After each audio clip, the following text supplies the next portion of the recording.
got some updated Heisman odds, and it shouldn't come across as altogether surprising, but with the Big Ten and the Pac-12 out, then you would expect that you're going to see Heisman odds improve for a lot of the guys in the other three conferences. So, if you're wondering, Myles Brennan, this is per Bet Online. Myles Brennan has the third best Heisman odds. How about that? At 14-1, Myles Brennan has the third best Heisman odds of anybody in college football for the 2020 season. Trevor Lawrence, as you might guess, has the best Heisman odds here as we start the season, followed by Spencer Rattler of Oklahoma, who's got the second best Heisman odds as we look at it right here. And then De'Aaron King of Miami, Myles Brennan of LSU, and Sam Ehlinger of Texas, all at 14-1. Jamie Newman, Mac Jones, couple of SEC quarterbacks, Newman at Georgia, Mac Jones, of course, at Alabama at 16-1. Admittedly, I'm surprised that it's Jamie Newman and not JT Daniels. My assumption would have been that Daniels would have won that job. I don't know if that might still play out, but perhaps they're operating under the assumption with Daniels still battling back from the ACL that Jamie Newman has the inside track there. Chuba Hubbard, the running back from Oklahoma State, Ian Book of Notre Dame, Sam Howell of North Carolina, all at 20-1. And then a couple of more SEC quarterbacks with Bo Nix and Kyle Trask, each at 25-1, same odds as Travis Etienne, the running back of Clemson. So just a couple of the interesting ones to keep an eye on. And freshman quarterback from Alabama, Bryce Young, along with Devontae Smith and Jamar Chase, all at 50-1. So Jamar Chase actually does have some Heisman odds as well there at 50-1. And if you want to take a flyer, Derek Stingley at 100-1 might not be a bad bet. You place $100 on Derek Stingley at 100-1, and if he has an absolute breakout season and pulls a Charles Woodson, then you cash a big ticket. But a couple of things that stand out. Obviously, Vegas is never going to allow themselves to get burned again in the manner in which they did with Joe Burrow.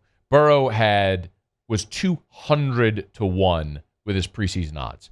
So there are a lot of people that took a flyer on Joe Burrow, and because his odds were so great, even after those first couple of weeks, as the odds started to come down, they were still long odds. And a lot of people cashed big tickets on Joe Burrow because Vegas was slow to respond. The public was very quick to jump on the LSU bandwagon. So LSU kept covering numbers, and Vegas kept getting beat. They took a beating on LSU last year.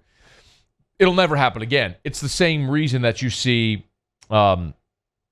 Spencer Rattler at 9-1 with the second best Heisman odds, even though he's not taking a real meaningful snap at Oklahoma.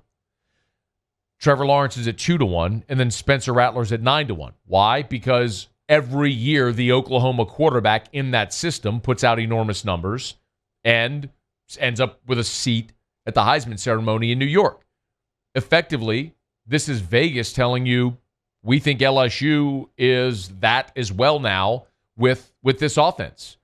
And when you're say what you will about Myles Brennan, how he's waited his turn, all that stuff, but the bottom line is he's the LSU quarterback who's going to be in this system throwing to Jamar Chase and Terrace Marshall and Racey McMath. Oh, by the way, you also had this freak show, Eric Gilbert, and you got 4 running backs that were all top 10 running backs in the country. And it's like that offense is probably going to be really good again. And even if he's not throwing for 5,000 yards and 60 touchdowns like Joe Burrow, he could still be a 30-touchdown guy and a 3,000-yard guy. And if LSU's 10-0, then he's probably right there in New York again. So it does make a lot of sense. It is worth noting, though, that the players who had the early Heisman odds, the best early Heisman odds have come off the board. Justin Fields of Ohio State, Adrian Martinez of Nebraska, Sean Clifford from Penn State, Keaton Slovis, the quarterback from USC. So some of the names that had preseason Heisman odds that have now come off the board, obviously, with their leagues not playing. So that's another reason why we've seen clearly Myles Brennan's odds jump up along with other guys. One other thing I wanted to get to here as far as preseason accolades, because we're kind of in that. We're beyond the watch list season, and now we're into like Heisman odds and all preseason All-America teams. Here's we're a few weeks away from the start of the season. Remember, even though the SEC doesn't start until September the 26th, there is college football scheduled for the second week in September. So we're just a couple of weeks away, 3 weeks away from the start of college football season, of some college football. USA Today has released its preseason All-America team, and this is another instance where Pac-12, Big Ten not playing is going to have an impact on the postseason. So, of note, Jamar Chase, Derek Stingley Jr., both preseason first-team All-Americans by USA Today. And that's it. No, they have a first-team offense, first-team defense, first-team special teams, and then second-team of each three as well. And the only LSU players are Chase and Stingley. Here's what's notable. As I counted out, 1, 2, 3, 4, 5, 6, 7, 8, 9, 10, 11, 12, 13, 14, 15, 16, 17 players. 17 players on the preseason All-America team, first or second. 17 of them from the Big Ten or the Pac-12, which means you're also going to have a much greater opportunity to see players jump into All-America teams because there's going to be fewer teams playing. I mean, I'd look at it this way. So, obviously, Chase, Stingley, preseason All-Americans, and I'd be stunned if at the end of the season both warrant All-Americans as well, provided they play the full season. If I think, okay, who's the best chance to join? Realistically, I think Eric Gilbert is on that list, in part because the second-team All-America tight end is Pat Freiermuth of Penn State. So you're talking about the second-team preseason All-American at tight end isn't going to be playing. So there is a gap there. There's an opportunity. So if in this offense Gilbert does what we think he's going to do and catches 40 balls for 600-700 yards and 7-8 touchdowns, he's probably going to be right there in the mix for All-America honors at the end of the season. I absolutely think there's an opportunity for Zach Von Rosenberg.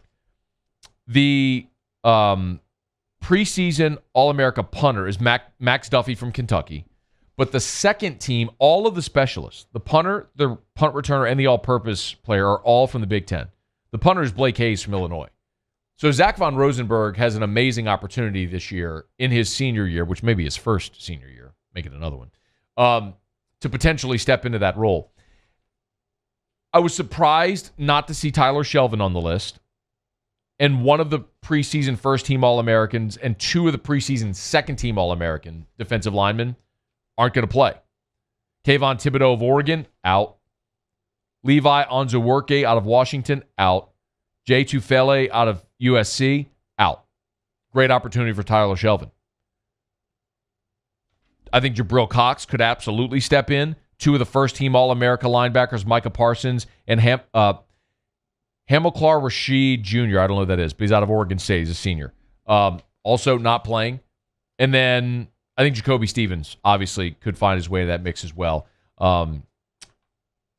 It's worth noting that Javon Holland out of Oregon was preseason second-team All-America by USA Today. So you're starting to see a lot of this, and it is going to open up a lot of opportunities for accolades because the herd is just thinned because a lot of the guys who would have been up for him aren't. And when you look at